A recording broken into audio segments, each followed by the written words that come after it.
नमस्कार। मैं सुनीता कथा मंथन में आप सबका स्वागत करती हूँ। कथा मंथन में आज सुनिए लीला चिरंतन उपन्यास का 11वां अध्याय। लेखक लेखिका आशा पूर्णा देवी। इसके पहले के अध्याय आपको हमारी प्लेलिस्ट से मिल जाएंगे, लिंक आपको आई बटन में मिल जाएगा। पूजा का उत्सव आ गया। इस घर में उसका उल्लास नहीं आया। पुष्पिता जब कभी भी मौका मिलता इधर उधर जाकर सुबकने सिसकने लगती। मुझसे यह सब एकदम नहीं होता।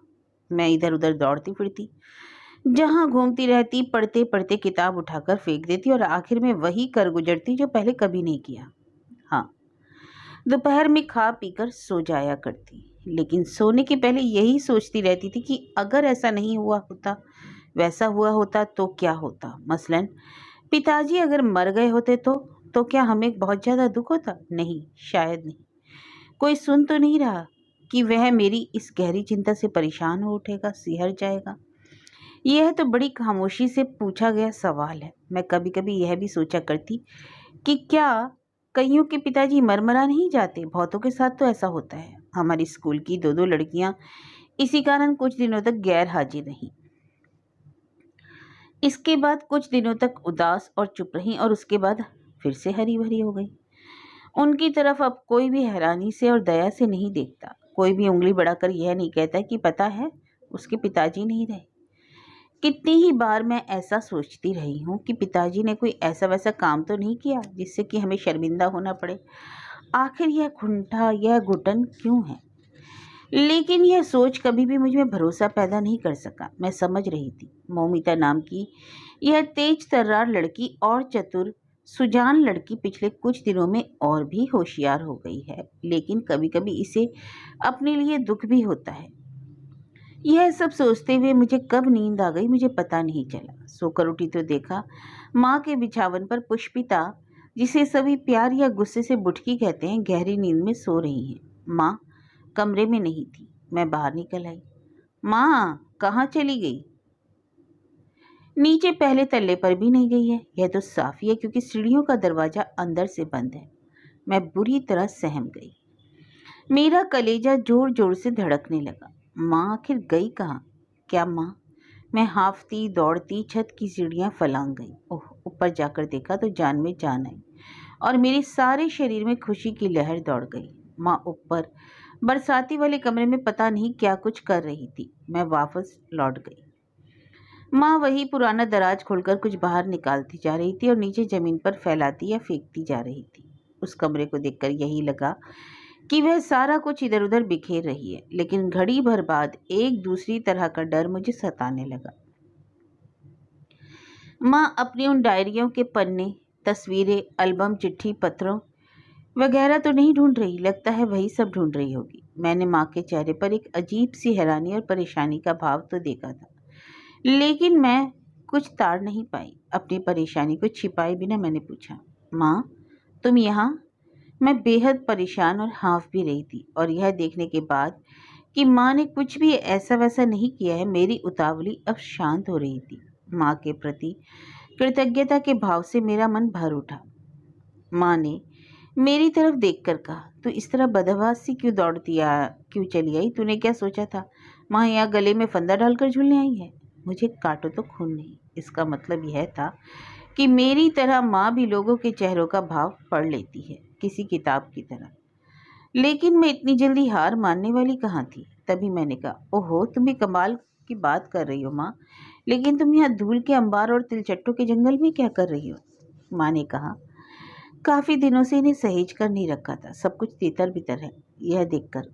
हालांकि यह बात और है कि माँ के रसोई घर में झोल लटक रहे हैं। पड़ा रहने दो, यहाँ कोई आता भी नहीं सोने बैठने, मैंने कहा। तब माँ ने अचानक कहा, दरअसल मैं कुछ ढूंढ रही थी, वह मिल नहीं रहा। इधर मेरे सीने पर कोई हथौड़ियां पीट रहा है। तुम ढूंढ क्या रही हो? मैंने पूछा। हालांकि मेरा गला इस सवाल के साथ रूंध गया था। माँ ने धीरे से कहा, कोई खास चीज नहीं, यहीं कुछ पुराने और गैर जरूरी कागजात थे। पता नहीं घर के मालिक को उनकी खास जरूरत थी भी या नहीं। मारो गोली। अब मैं क्या चिल्ला चिल्ला कर अपना अपराध स्वीकार करूं और कहूं कि मेरे पिताजी को तुम इतना छोटा करके तो मत देखो माँ, लेकिन मेरे कंठ से कोई आवाज ही ना फूटे तो मैं क्या करूं? और अगर फूट भी पड़ती तो क्या मैं यह कह सकती थी कि माँ, जो तुम चीज ढूंढ रही हो वह तुम्हारी इसी शैतान बिटिया के पास पड़ी है। उसने चोरी चुपके तुम्हारे जीवन के सुनहरे दिनों के एक एकांत कोने को अपनी आंखों से देख लिया था कि तुम दोनों कैसे थे। माँ, विश्वास करो, मैंने जब उसे चुराया था उसमें और कोई बात नहीं थी, बल्कि कौतुक का भाव था। उसमें कोई छल नहीं था, बस कौतूहल भरा था। कोई दोष नहीं था, आनंद भरा था, क्योंकि तब तुम्हारे वे दिन कितने सुनहरे और आनंद भरे थे। इस दुस्साहसी लड़की ने तब ऐसा भी सोचा था कि एक दिन यह सब तुम दोनों के सामने रखकर ही तो करती होगी। बोलेगी, तुम लोगों के जमाने में भी लड़कियां और लड़के कुछ कम होशियार नहीं होते थे। लेकिन बात कहाँ से कहाँ निकल गई। तुम्हारे वे सोने के दिन कहाँ हरिन हो गए। परिस्थितियां बदल गई। वह चोरी का माल अब इस लड़की के सीने में पत्थर की गिट्टियों की तरह जमा है और उसका गला दबा रहा है। माँ ने कमरे में बिखरे सामानों को सहेजे बिना दरवाजा खींच लिया और कुंडी चढ़ा दी। फिर अपने आप से बोली, ठीक ही हुआ, एक सवाल का जवाब था, मिल गया। इसके बाद नीचे उतर आई। मैं जहां खड़ी थी उधर उसने आंख उठाकर देखा तक नहीं। मुझे कुछ ऐसा ही जान पड़ा। मैं खड़ी रही कठपुतली जैसी। आखिर माँ को किस सवाल का जवाब मिल गया? क्या माँ यह सोच रही थी कि पिताजी ने अपने प्यार मनोहार भरे दिनों के उन सबूतों को नष्ट कर दिया है, या फिर उन्हें साथ लेकर चले गए? पिताजी अपनी जवानी के दिनों की बेवकूफियों का कोई सबूत छोड़कर नहीं जाना चाहते थे शायद। ओह, क्या हो गया है? इसका मतलब तो यही था ना कि माँ के पास जो कुछ बचा कुचा सहारा था वह भी चला गया। माँ तो पिताजी को अब और भी ज्यादा बेरहम और बेईमान समझ रही होगी। माँ का वह उदास और पीला चेहरा देखकर मुझे बड़ा बुरा लग रहा था। पिताजी के लिए मेरे मन में बड़ा ही स्नेह उमड़ रहा था। पिताजी चाहे जैसे हों, इतने बुरे और पत्थर दिल आदमी तो नहीं। तो अब मैं क्या करूं? अगर मैं माँ के सामने अपनी गलती स्वीकार ना करूं या ना कर पाऊं तो माँ के हृदय में यह टीस हमेशा के लिए घर कर जाएगी। और अगर माँ मेरे कमरे में यह सामानों की तलाशी ले और यह कहे कि शायद इसी कमरे में मैंने वह सब रख छोड़ा, तब तो और भी मुसीबत होगी। मेरा गला सूख गया ठूंठ की तरह। मेरी इच्छा हुई कि अपना सिर दीवार पर दे मारूं। पता नहीं कितनी देर तक मैं उस कुंडी चढ़े दरवाजे से पीठ टिकाए खड़ी रही। थोड़ी देर बाद बुटकी भी वहां पहुंची और चीख कर बोली, दीदी, दीदी तू कहाँ खड़ी है? अरे मैं तुझे ढूंढ ढूंढ कर परेशान हूँ, चल नीचे, माँ बुला रही है, चाय बन गई। चाय? इस समय चाय नाम की एक चीज माँ जरूर तैयार करती है, स्कूल से आने के बाद हाथ मुंह धोकर। आज माँ स्कूल नहीं गई थी। वह आज सारी दोपहरी अपने अतीत को ही ढूंढने में लगी रही, लेकिन वह उसे मिला नहीं। लेकिन इसके बावजूद माँ अपना सारा काम ठीक समय पर निपटा रही है। उसे देखकर कभी कभी यही लगता है कि मानो वह पत्थर की बनी हो। उसका दिल भले ही टूट फूट जाए, वह सीधी खड़ी रहेगी, अपना सीना तान कर, सिर ऊंचा कर। मैं जस की तस खड़ी रही, सोच रही थी कि माँ किस धातु की बनी है। बुटकी ने सहमते हुए पूछा, ए दीदी, तू बोलती क्यों नहीं? अब चल ना। पता नहीं क्यों मैं बुद्ध बनी खड़ी रही और बेवकूफ़ों की तरह उसकी तरफ देखती रही, आंखें फाड़ फाड़ कर। बुटकी तेजी से नीचे उतर गई और चिल्लाकर बोली, ओ माँ, दीदी कुछ बोल नहीं रही। माँ ऊपर आई, फिर हैरानी से बोली, क्या हुआ रे तुझे? तू यहाँ इस तरह क्यों खड़ी है? क्या हुआ है तुझे आखिर? मैं अपने को रोक नहीं पाई। मैं वहीं बैठ गई और अपना मुंह दोनों हथेलियों से छुपाकर बोली, माँ मुझे तुम खूब मारो, खूब मारो, मार मार कर मेरी जान ले लो। माँ शायद मुस्कुराई, फिर मेरे बालों पर हाथ फिराकर बोली, ठीक कह रही है। तुझे मार डालने के बाद मैं एकदम निश्चिंत हो जाऊंगी, लेकिन अचानक तुझे मार डालने और मिटा देने वाली बात कहाँ से आ गई? मैंने अपना चेहरा उठाया और फिर कहा, तुम जिन चीज़ों को ढूंढ ढूंढ कर बेहाल हो रही थी, मैंने उन्हें चुरा कर रखा हुआ है, सब कुछ। सब मैं एक नंबर की शैतान लड़की हूँ। माँ मुझे मार डालो। माँ हैरत में डूब गई। वह मेरी तरफ अनमने ढंग से देखती, फिर बोली, मैं क्या ढूंढ रही थी तुझे पता है? पता है। मैं एकदम फूट पड़ी। मुझे सब पता है। तुम दोनों में कितना प्रेम था, पिताजी तुम्हें कितना। माँ जरा भी नाराज नहीं। उसने मुझे कुछ नहीं कहा। उसने मेरे सिर के बालों का एक गुच्छा अपनी हथेलियों में लेकर कहा, अच्छा तू कब से इतनी सयानी हो गई रे माँ? किसी का नाम छोटा कर पुकारना माँ को पसंद नहीं, लेकिन माँ ने एक अक्षर वाला मेरा नाम लेकर पुकारा था। मैं उठ खड़ी हुई और काफी दिनों से जो नहीं कर पाई, मारे डर के दूर खड़ी रही थी, वही मैंने किया। मैंने दोनों हाथों से माँ को जकड़ लिया था और उसके सीने पर अपना सिर पटक पटक कर कहती रही, माँ तुम कितनी अच्छी हो, तुम सचमुच बहुत अच्छी हो। मैं ऐसा पहले भी करती रही हूँ ताकि ऐसा जान पड़े कि मैं अभी बच्ची ही हूँ। माँ अगर कभी मेरे लिए कोई फ्रॉक ले आती, कभी कोई खूबसूरत सा स्कूल बैग ले आती या कभी चॉकलेट ले आती तो मैं कुछ ऐसा ही किया करती। माँ के सीने में अपना सिर छिपा कर कहा करती थी कि माँ तुम कितनी अच्छी हो, हालांकि इसमें मेरी चालाकी भी घुली रहती। यह सब देखकर भैया कभी कभी कहा करता था, माँ तुम देख रही हो ना अपनी इस बिटिया का रंग ढंग। लेकिन अब क्या कहा और क्या रहा, यह सब अतीत हो गया। मैं क्या करती थी, वह क्या कहता था, यह सब बीती बातें हो गई। लेकिन आज मैंने वैसी कोई चालाकी नहीं दिखाई थी। मैं सचमुच अपना भावावेश रोक नहीं पाई और बोल उठी, माँ तुम कितनी अच्छी हो।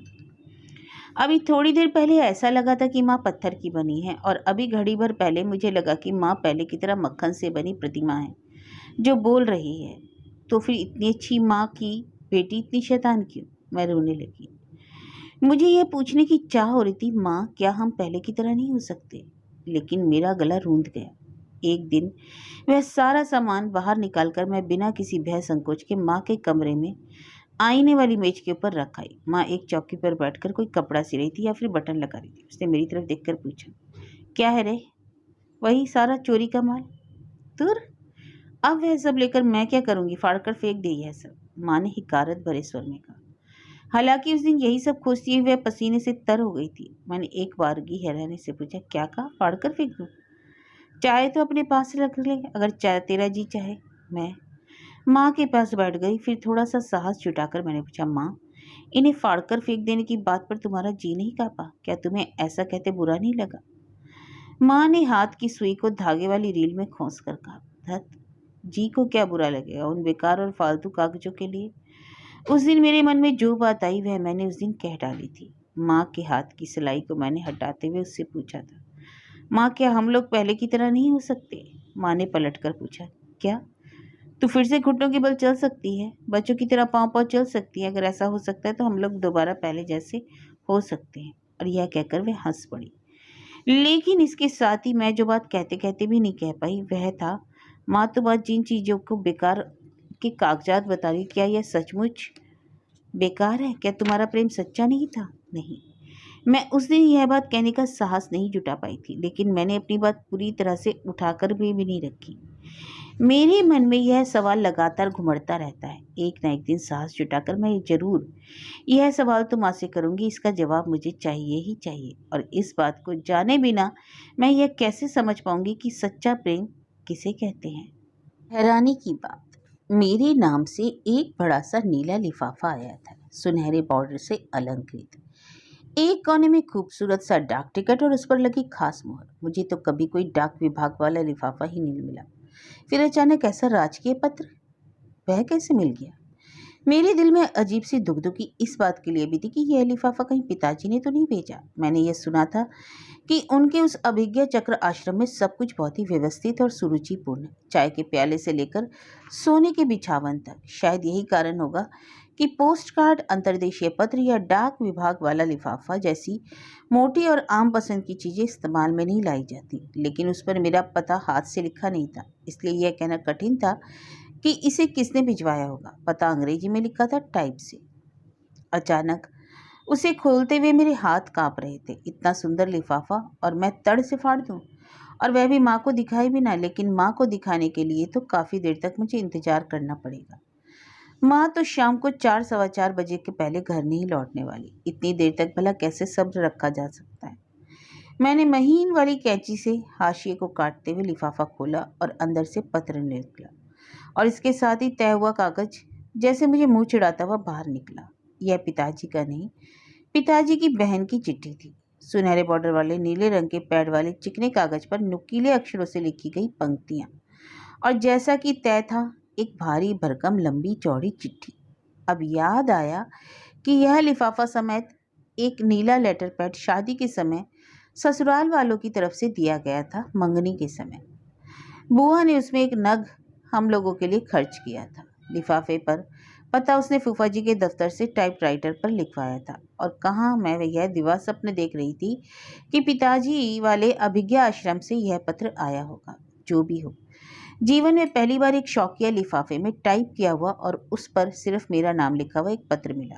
केयर ऑफ आनंद लहरी नहीं, बल्कि सिर्फ मेरा नाम मौमिता लहरी और घर का पता, बस। खैर, अब यह देखो कि पत्र में क्या लिखा है। लिखा है, प्रिय मऊ, प्यार, आशा करती हूँ कि तुम सब यहाँ शारीरिक तौर पर स्वस्थ होगे, मानसिक तौर पर ठीक नहीं। यह जानकर ही इस बारे में कुछ नहीं लिख रही, लेकिन मैं यह नहीं जानती कि इस बीच कोई बदलाव आया है या नहीं। हो सकता है तू एकदम मजे में है। नई किराएदारिन के साथ तेरी माँ की खूब छन रही होगी। मुझे तो लगता है वह भी तेरी माँ जैसी आधुनिका होगी। आशिंदा भी गाए बगाए तुम लोगों की खोज खबर लेने आते ही होंगे। खैर छोड़ो, लेकिन एक बात जरूर है कि तुम लोग मुझे एकदम बुला बैठी हो। यहाँ आने के बाद एक पोस्ट कार्ड तक नहीं। ससुराल वालों के सामने मैं मारे शर्म के अपना सिर नहीं ऊंचा कर पाती। तू तो इस बात को समझती होगी। दरअसल अब तुम लोग मुझे ना तो प्यार करती हो ना पसंद करती हो। मेरे सम्मान को किसी ने बचाया है तो वह मेरे भैया। वे सचमुच मुझे बहुत चाहते हैं। किसी अलौकिक जगह के होकर भी उन्होंने मुझे याद रखा। मैं जिन पर श्रद्धा रखती हूँ, जिन्हें इतना सम्मान देती रही हूँ, वह मेरे भैया आज कितने ऊपर चले गए, लेकिन मुझे याद करते हैं। उन्होंने मुझे 4-5 पन्नों का लंबा चौड़ा पत्र लिखा है, और तुम लोगों को भले ही यह अच्छा ना लगे, वह चिट्ठी तुम्हें सुनाए बिना रह नहीं सकती। इतना पढ़ने के बाद मैं यानी इस महाकुटिला मऊ के मन में यह बात जरूर आई थी कि यह कैसे मुमकिन है भला।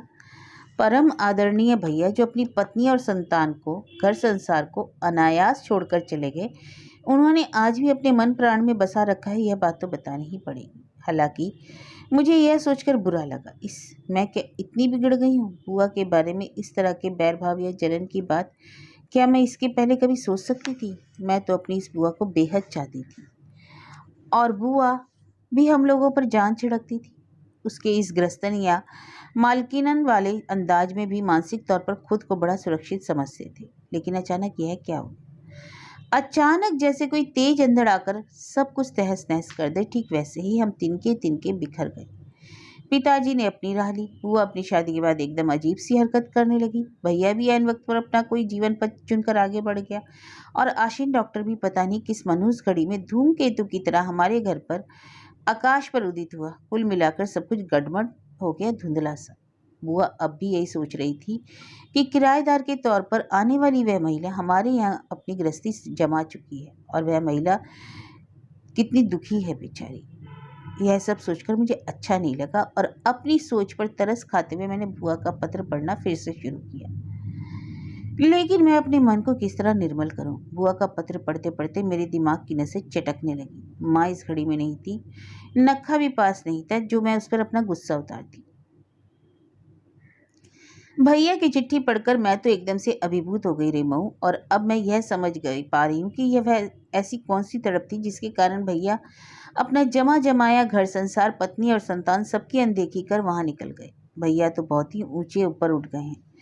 भैया की आज की जो हालत है उसके बारे में सुनकर तो यही लगता है, ओह अगर मैं शादी ब्याह के झंझट में पड़ने के पहले उस अपूर्व स्वर्ग लोक के बारे में जान पाती तो वहीं चली जाती। मेरा ऐसा नसीब था, इसलिए इस झमेले में पड़ जाने के बाद यह सब जान पाई।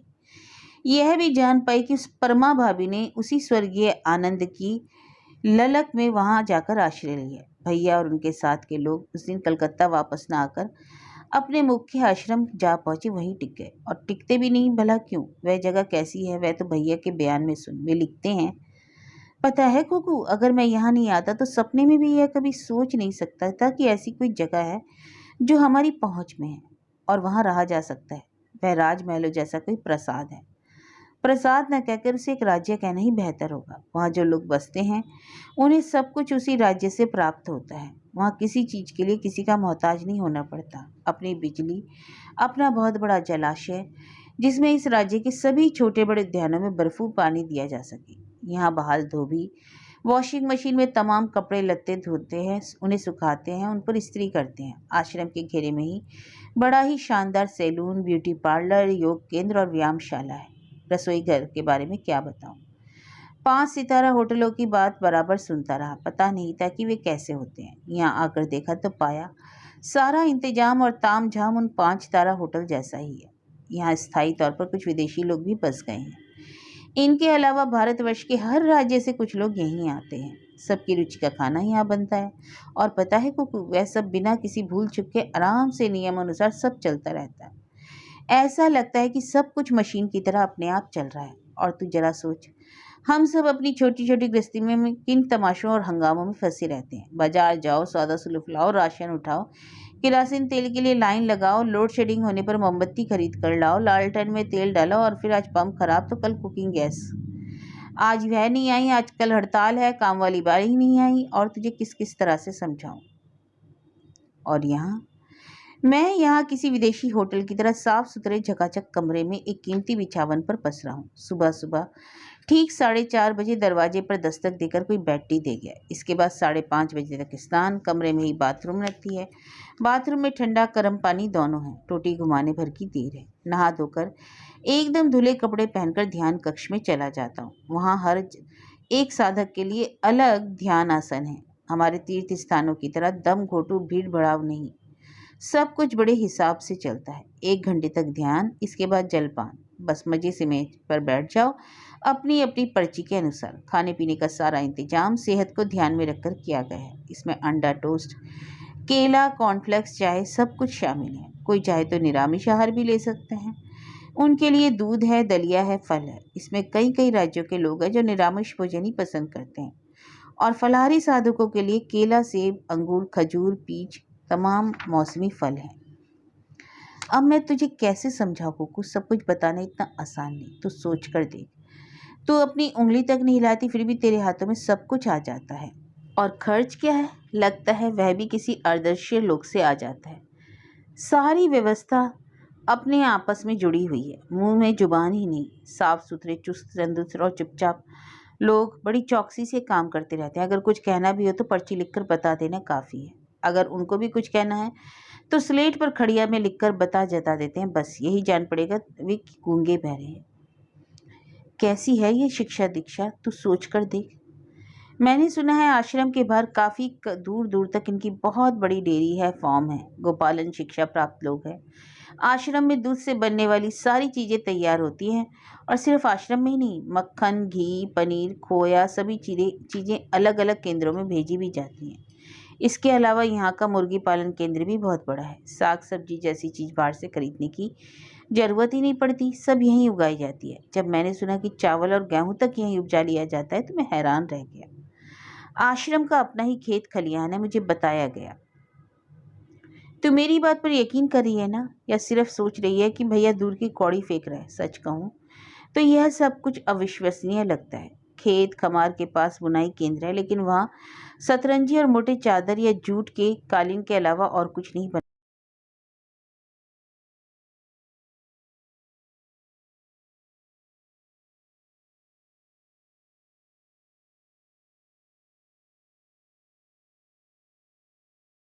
या मजदूरी कर रहे हैं, ये सभी आश्रम के कर्मी हैं, सहयोगी हैं। मैं जब यह सोचता हूँ कि मैंने इस अनुपम स्वर्गलोक का निवासी होने का टिकट प्राप्त कर लिया है, तो मुझे स्वयं अपने सौभाग्य पर अविश्वास होता है।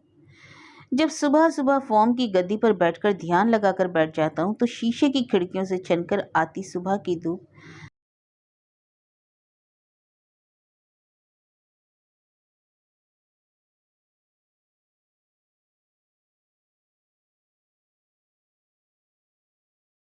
लहरी है।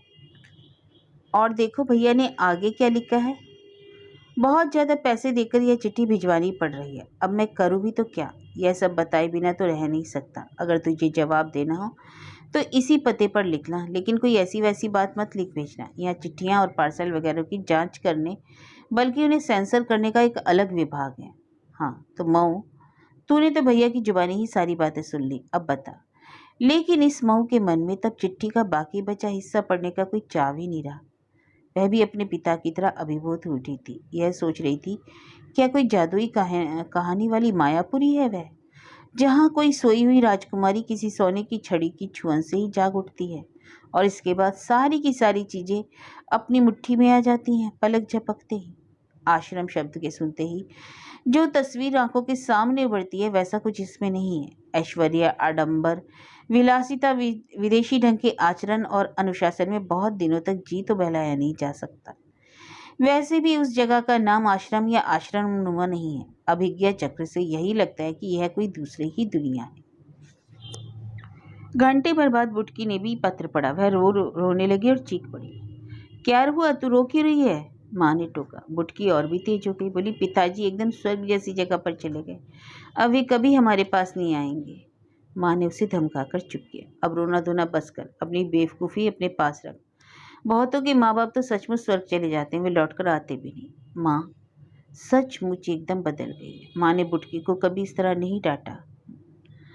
यही वजह थी कि बुटकी हर घड़ी सुख के झूले में झूला करती थी। सुख के सागर में गोते लगाती बुटकी को माँ की फटकार जरूर बुरी लगी होगी। बाद में मेरे मन में यह बात आई कि माँ ने कोई बुरा व्यवहार तो नहीं किया जो पिता हमें छोड़कर चले गए। क्या उन्होंने हमारे साथ दुश्मनी जैसे व्यवहार नहीं किया? लोक और समाज में हमारी निंदा नहीं हुई? हमारे जीवन में उन्होंने अंधेरा नहीं क्यों घोल दिया? जो पिता अभी अपनी स्वर्ग नगरी में वैभव में डूबे हैं, उनके लिए क्या रोना, क्या चीखना? क्या पिताजी के पास हृदय जैसी कोई चीज भी है? अगर वह होता तो क्या वह बुआ को इस तरह लंबा चौड़ा खर्रा पत्र लिख भेजते, अपने सुख की बातें बताते? क्या वे नहीं जानते कि बुआ को यह सब बताने पर हमें भी सारी जानकारी मिल जाएगी?